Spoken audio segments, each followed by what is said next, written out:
This Sunday of the Christmas season, we celebrate the Feast of the Epiphany. Now, the word epiphany means an insight into a reality or an essential meaning of something profound.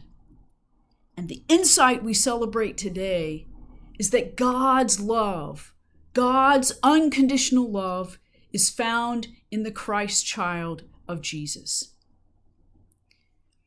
The gospel begins by saying Jesus is born in Bethlehem of Judea in the days of King Herod, and there were 3 magi, wise figures that come from the east to see. Well, they first go to Herod and say, we're looking for the newborn king of the Jews. And that freaks out Herod. He's threatened by another king in his kingdom. So part of the story is Herod's trying to manipulate the wise figures, the magi, into getting at Jesus.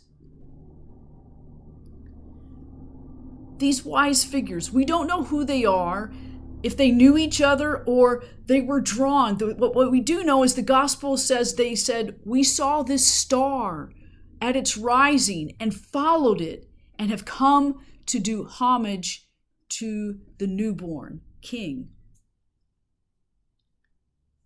These magi represent all who come from the east, that global perspective of the reign of God extending outward. And a star leads them to the Christ child.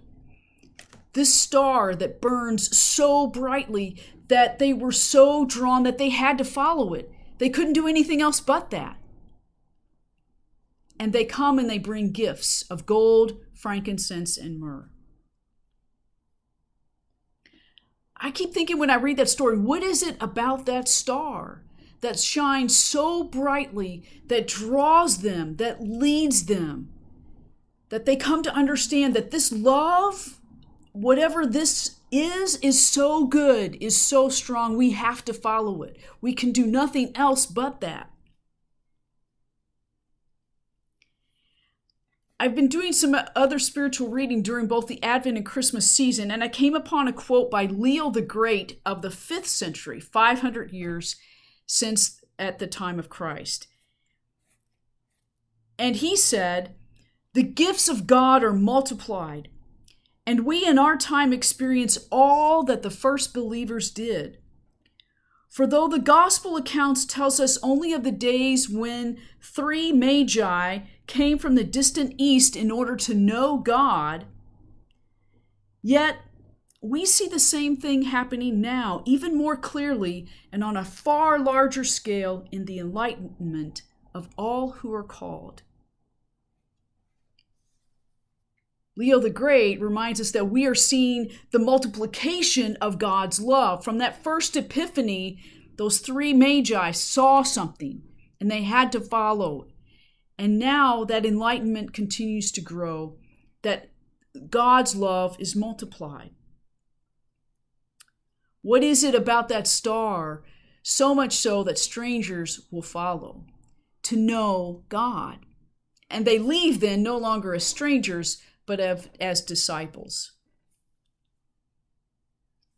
So this week, who and what are the stars in our lives that point us to those deeper insights of who God is and draw us to come to know God more fully?